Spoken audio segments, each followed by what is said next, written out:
Hello বন্ধুরা, আমি শম্পা। আমার এই ছোট্ট চ্যানেলে তোমাদের সবাইকে জানাই অনেক অনেক শুভেচ্ছা আর ভালোবাসা। আরও একটা দিন তোমাদের সাথে ভাগ করে নিতে চলে এলাম। Good morning. আজ একদম সকালটা বৃষ্টি দিয়েই শুরু করলাম, তবে সেই সকাল থেকে বৃষ্টি মোটেও হচ্ছে না। আমি গাদা গুচ্ছ জামা কাপড় ধুয়েও ফেলেছিলাম, জানো তো, সব উঠিয়ে রেখেছি। আর এই বৃষ্টিটার ভীষণ দরকারও ছিল, যা গরম না, একটু শান্তিতে থাকা যাবে আর কি।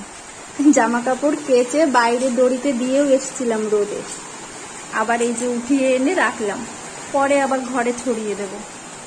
আগে পুজোটা সেরে নি। কাঁঠাল তোমরা কে কে খাও আমাকে অবশ্যই কমেন্ট করে জানিও। আমাদের বাড়িতে না কাঁঠালটা আবার কেউই খায় না, জানো, কেউই খায় না বলতে আমাকে বাদ দিয়েই বলছি।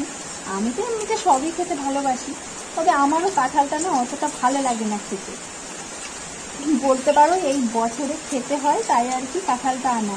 এই প্রথম আর এটাই লাস্ট, আর আনা হবে না। বছরের যে কোনো প্রথম ফলটা না আগে আমি ঠাকুরের কাছে দিয়ে তারপরেই আর কি নিজেরা খাই। তো এই হলো বছরের প্রথম ফল আনা হলো, খাবো না বললে হয়, বছরের ফল একটু তো খাওয়াই উচিত। তবে মিনি এক ফোঁটাও খাবে না, জানো তো, ও খাই না কাঁঠাল। কাঁঠালটা কিন্তু বাজার থেকে আনা হয়নি, এই আমাদের পাশের বাড়ি থেকে। একটু শক্ত শক্ত কাঁঠাল, আমার এটা খেতে বেশি ভালো লাগে। তো কাঁঠাল আনলে কে খাবে বলো, আমাদের বাড়িতে কেউ খায় না কাঁঠাল। একটু ঠাকুরকে না দিলে কি ভালো লাগে বলো, ওই জন্যই আর কি আনা কাঁঠালটা। আবার এই যে খোসা দিয়ে এইভাবে মুখটা ঢেকে রেখে দেব। মাকে দেখতাম এইভাবেই কাঁঠাল একটু একটু খোসাটা আবার ঢেকে রেখে দিত। আমার মা বাবা কিন্তু কাঁঠাল ভীষণ ভালো খায়, জানো তো, আমার আবার কাঁঠালটাও অতটা ভালো লাগে না, মানে বছরের ফল খেতে হয় তাই। চলো এইটুকু তুললাম, এইটুকু দিয়ে পুজোটা সেরে নিই, তারপর বাকিটা আবার তুলে নেব। পুজো দেওয়া হয়ে গেছে, এখন না এই যে পুরো কাঁঠালটা একটু খুলে রাখছি। কেন বলো তো, এত বড় কাঁঠাল তো আমার পক্ষে একা খাওয়া একদমই অসম্ভব ব্যাপার। তোমাদের আগেও বলেছি না, পাশে আমার ননদ বাড়ি আছে, সব বাড়িতে একটু একটু করে দিয়ে আসবো, তাহলে তাড়াতাড়ি শেষ হয়ে যাবে। আওয়াজ পাচ্ছ? মিমি পড়ছে, আর হৃদও দেখলাম চুপই আছে। চুপ আছে বলতে ভীষণ ভালো একটা কাজ করছে, জানো, সে তোমাদের পরে দেখাচ্ছি। তাই ভাবলাম এই সময়ে এই যে কাঁঠালটা একটুখানি ছাড়িয়ে রাখি। হাত যখন একবার দিয়েই নিয়েছি না, এই হাত দিতে আবার খুব খারাপ লাগে, আঠা লেগে যায় হাতে।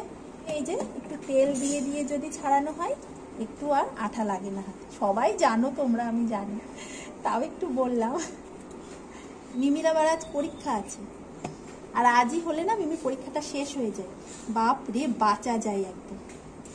পরীক্ষা তেমন কিছুই না, কেমন যেন একটা আলাদা চিন্তা হয়, এই আর কি। আমার ননদরাও যখন কাঁঠাল আনে, জানে তো আমাদের বাড়িতে একদমই কাঁঠাল আনা হয় না, ননদরাও আমাকে এসে দিয়ে যায় কাঁঠাল। আমার ননদ বাড়িতে লোটে মাছটা ননদ খেতে ভালোবাসে, তবে জামাইবাবু একদমই আনে না।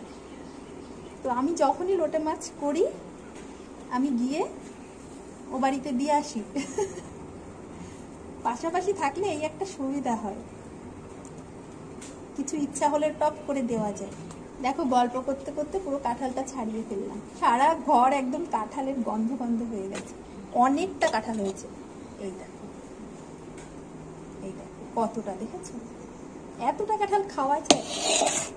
আগে স্কুলে দিয়ে আসি, তারপর এসে একটু রান্না বান্না সেরে বা দেখি সময় বুঝে ননদ বাড়িতে গিয়ে দিয়ে আসবো। এই দেখো, আমি বললাম না হৃদ মহা কাজে ব্যস্ত, দেখো কি কাজে সে ব্যস্ত।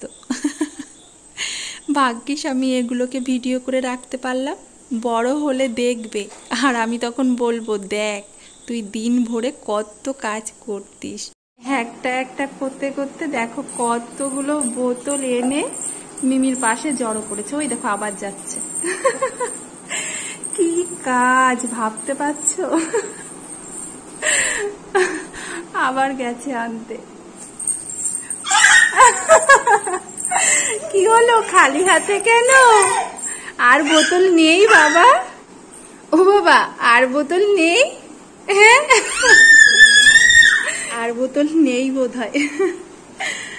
বাপরে বাপ, কি কাজ! এই দেখো পুরো জায়গাটা পরিষ্কার করে দিয়েছে। এবার যাও বাবা, আবার এই বোতলগুলো এনে এনে জায়গায় রেখে দাও বাবা।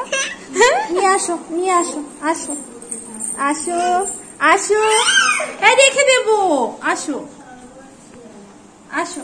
হ্যাঁ হ্যাঁ, ভালো ছেলে বাবা। এবার এখানটায় রেখে দাও এনে এনে আবার। এই এখানে রেখে দাও বাবা, এই তো এখানে এখানে রেখে দাও, রেখে দাও। হ্যাঁ আবার নিয়ে আসো, যাও।